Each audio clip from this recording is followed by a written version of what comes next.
Saya lanjutkan kembali masih bersama Menteri Investasi Pak Bahlil. Ini Pak Bahlil ini memang masih kontestasi politik jadi naik turun nih, panas turun naik turun gara-gara pernyataannya Pak Menteri soal perpanjangan. Saya mau menghadirkan lagi beberapa komentar dari sosial media dari mereka tokoh-tokoh publik yang menanggapi pernyataannya Pak Menteri. Yang pertama ini dari Rizal Ramli. Ketua BKPM kok ngurusin pemilu nih, ini saya agak kurang baca nih. Oke. Tolong fokus urusin investasi aja Pak Bahlil, begitu bahasanya dari Pak Rizal Ramli. Kemudian mau dikomentari dulu yang ini Pak Menteri? Ya, ini Bang Rizal ini adalah senior saya. Ini adalah salah satu senior yang banyak saya menimba ilmunya. Abang senior, Adinda ini fokus mengurus investasi. Tapi saya tidak bermaksud untuk mengurus politik. Tapi karena saya disuruh menjadi penanggap dari Pak Burhan karena ada materi politiknya, maka saya tanggapi. Nanti tolong besok senior kalau boleh Burhan ini jangan lagi mengundang-undang menteri jadi penanggap. Biar kita tidak salah-salah semua ini barang. Padahal datanya ini datanya Burhan, bukan datanya Bahlil. Gitu kan. Dan insya Allah saya akan istiqomah untuk mengurus investasi. Terima kasih. Investasi ya yang jadi fokus utamanya. Selanjutnya ini dari Lukman Hakim Saifuddin nih, mantan Menteri Agama nih. Aku pikir apakah para pengusaha kaos sablon, cetak bendera, baliho, sampai pengarah tim sukses, semuanya itu juga ingin menunda pemilu ya. Oke, ini selentingan kalau kita bilang ini nyinyir-nyinyir di Twitter ya. Next, selanjutnya ada dari selanjutnya. Oke. Sujiwo Tejo ya. Ini cita-citamu apa anak-anak? Ini dari pertanyaan Bu Guru PAUD ini Pak Menteri ya.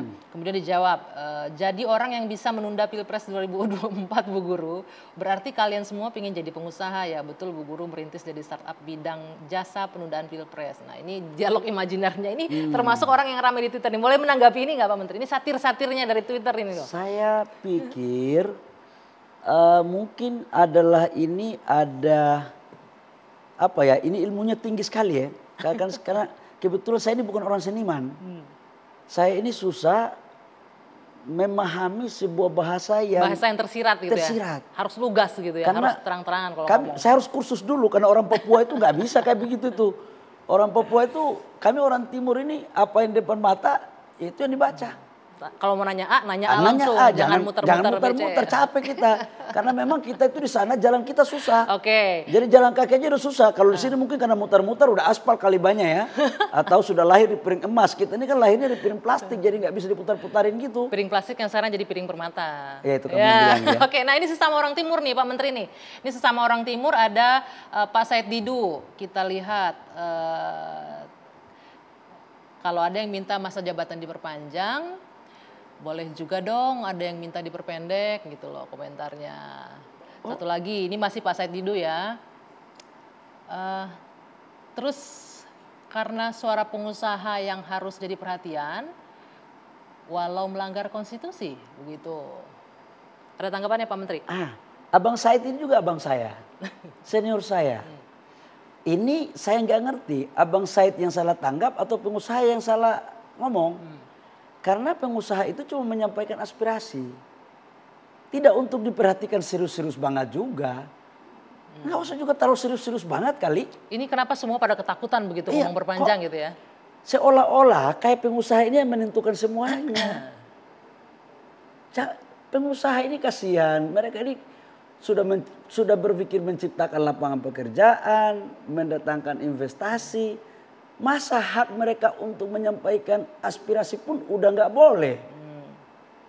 Tapi kalau kata peneliti BRIN tadi pengusaha yang juga menentukan donasi untuk para politisi begitu. Mungkin itu konteksnya. Itulah ya. Kenapa kemudian mungkin dari diskusi saya sama pengusaha itu, kalau boleh jangan dulu di momentum politiknya itu. Karena baru habis babak belur di COVID. Belum siap untuk mendanai lagi politik. Barang ini belum siap barang ini. Pengusaha belum siap untuk mendanai politik. Mbak Anggi udah tahu kok masa pura-pura nanya lagi. Konfirmasi Pak Menteri. Tapi itu dari pikiran dari Mbak Anggi ya bukan dari saya ya. Selanjutnya ini dari Bung Fahri Hamzah.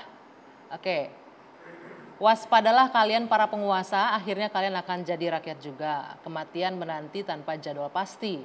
Tugas kalian kerja yang benar saja, ujung cerita adalah pensiun atau mati. Kita semua terutama para politisi harus membiasakan bahwa umur kekuasaan itu sementara sifatnya. Maka itikat untuk memperpanjang kekuasaan dan membuatnya bertahan lama adalah penyakit. Kita harus waspada jika penyakit ini sudah menular dalam pemerintahan. Berbahaya. Wah, ini juga Ada kencang. benarnya dari Bang Fahri itu, tapi tidak seutuhnya juga benar. Karena kebenaran hakiki itu cuma Allah Subhanahu wa taala. Dan kalau Bang Fahri ngomong begitu nggak salah. Tapi saya ingin mengatakan bahwa tidak pernah saya menganggap materi dan jabatan itulah tujuan hidup. Saya selalu beranggapan bahwa jabatan itu adalah instrumen pengabdian kepada umat, rakyat, bangsa dan negara. Dan materi adalah fasilitas hidup saya untuk menjadi rahmatan lil alamin. Kenapa saya katakan begitu? Jangan sampai dipersepsikan ini Bahlil menyampaikan aspirasi dunia usaha. Mungkin sebagai orang berpikir mau perpanjang menteri. Saya harus menyampaikan, kalau saya ini Mbak, kita ini sudah lahir, udah berjuang, udah menderita lama. Jadi untuk urusan jabatan, untuk urusan itu bukan hal yang penting. Tapi ada apalagi maaf saya potong Pak Menteri, tapi ada yang pernah ngomong ini Bahlil ingin perpanjang masa jabatan menterinya gitu. Gara-gara pernyataan ini. Saya keliru itu. Saya udah pernah ngomong. Anggota kabinet itu adalah pembantu presiden yang tugasnya untuk menyelesaikan masalah-masalah bangsa. Kalau saya dianggap tidak perform dan atau menjadi beban dari tugas yang tidak terselesaikan, kita harus berbesar hati untuk siap dievaluasi, siap dinilai. Jangan kita jadi menteri menjadi beban negara. Masih banyak rakyat bangsa dan negara itu ini. Itu kan presiden yang akan menilai nantinya. Presiden kan? Jadi jangan sekarang, kita mengambil hak prerogatif presiden. Itu hak presiden. Tapi saya yakin Mbak, presiden ini orangnya fair. Orientasinya adalah kinerja. Kalau kinerja menterinya bagus, insya Allah dia akan ditempatkan juga pada tempat proporsional sesuai dengan amal perbuatannya. Kalau nggak bagus, ya sesuai amal perbuatan juga. Jadi saya mohon, jangan juga kita rakyat ini ingin mengintervensi apa yang menjadi kewenangan prerogatif presiden. Nah, tapi kalau sekarang konteksnya adalah dinilai bahwa ini menterinya dinilai menimbulkan kegaduhan politik. Karena itu semua yang di media kan beredar seperti itu. Bagaimana? Saya nggak ngerti yang membuat gaduh ini sebenarnya siapa. Apakah yang menanggapi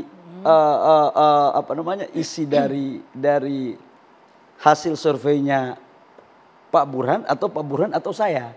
Jadi kita juga bingung karena saya lihat banyak komentar-komentar itu lebih banyak mungkin tidak melihat utuh dari apa yang saya sampaikan di awal Mbak. Tapi saya tidak menyalahkan mereka. Semoga Allah Subhanahu wa taala melindungi kita semua dalam konteks kebaikan untuk rakyat, bangsa dan negara. Oke, amin. Amin untuk doanya. Nah, Pak Menteri ini terakhir nih sebelum kita akhiri perbincangan ini. Ini mengenai di awal kan ini aspirasi dari para pelaku usaha segala macam soal investasi dan lain-lain. Nah, mumpung ada Menteri Investasi di sini, bisa nggak digambarkan sedikit bagaimana sesungguhnya kondisi investasi kita di tengah pandemi ini sekarang udah masuk di tahun kedua. Kemudian juga kita nggak bisa menghindari bahwa di depan mata nih tahun politik udah dekat walaupun sekarang masih 2022, 2024 atau 2007 masih jauh. Cuman itu kondisi investasi dan ekonomi kita sekarang seperti apa? Mbak, saya akan masuk pada sisi investasi ya. Kalau investasi kita di tahun 2000, saya masuk ketika jadi Menteri Investasi di Oktober 2019, itu investasi kita 795 triliun. Ya. Kemudian di tahun 2020, pandemi Covid tuh, bahwa Presiden meminta 817 triliun. Padahal itu pandemi Covid yang berat sekali. Tapi Alhamdulillah kita mampu merealisasikan investasi sebesar 825 triliun, naik. Di atas target ya? Di atas. Kemudian sekarang bahwa Presiden meminta di tahun 2021 dari 825 triliun naik 900 triliun. Alhamdulillah di kuartal ketiga sudah bisa mencapai 73-74%. Sisa di kuartal keempat yang akan kita umumkan di minggu ketiga Januari ini. Dalam kalkulasi data sekarang insya Allah itu bisa mencapai target. Angkanya berapa nanti kita umumkan. Satu hal yang menarik dalam konteks investasi. Sejak Indonesia merdeka, sampai dengan kuartal ketiga tahun 2020 belum pernah investasi perimbangan antara Jawa dan luar Jawa itu luar Jawa lebih besar. Selalu di Jawa. Kenapa? Karena di Jawa itu infrastrukturnya bagus. Sumber daya manusianya bagus. Resources energinya bagus. Tapi sejak kuartal ketiga tahun 2020 investasi di luar Pulau Jawa sudah lebih besar ketimbang di Jawa. Sampai dengan kuartal ketiga 2021. Kenapa?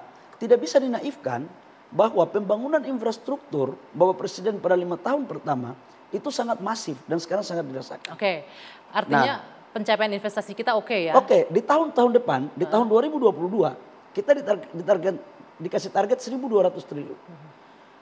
Tahun 2021 akhir kita dikasih target tenaga kerjanya 1.200. 1.200.000 yang langsung. Kalau dikali 3 kali 4 dalam teori ekonomi itu kan ada kerja langsung dan tidak langsung. Itu bisa sampai dengan 5 juta. Nah, fokus saya di tahun 2022 adalah 1.200 triliun.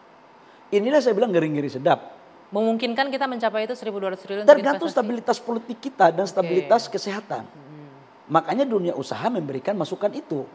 Nah, kalau pandemi Covid kita ini mulai landai dan bagus dan stabilitas politik kita bagus, realisasi investasi insya Allah akan tercapai. Mudah-mudahan. Tetapi kalau kemudian pandemi Covid kita tidak bisa kita kendalikan baik atau katakanlah ada persoalan politik yang kurang menyejukkan, kita harapkan itu tidak terjadi ya. Kita harapkan tidak terjadi. Mungkin itulah salah satu bagian yang diinginkan oleh pengusaha untuk tolong dipertimbangkan agar ada kemungkinan menghindari hal itu. Mungkin. Mungkin. Gitu kan, tapi kalau mendengar penjelasannya investasi naik dari 795, 825, 900 triliun. Artinya pelaku usaha harusnya nggak khawatir kalau Pilpres 2024 tetap digelar. Kita samina wa ta'na sama parlemen. Samina wa ta'na sama undang-undang. Baik Pak Menteri. Terima kasih sekali Pak Menteri Investasi Pak Bahlil sudah hadir di Dua Sisi malam hari ini. Mudah-mudahan apa yang menjadi harapan terkait kondisi ekonomi kita bisa dicapai ya Pak ya. Terima kasih atas waktunya, selamat malam. Makasih Mbak Anggi, luar biasa sekali. Salam sehat.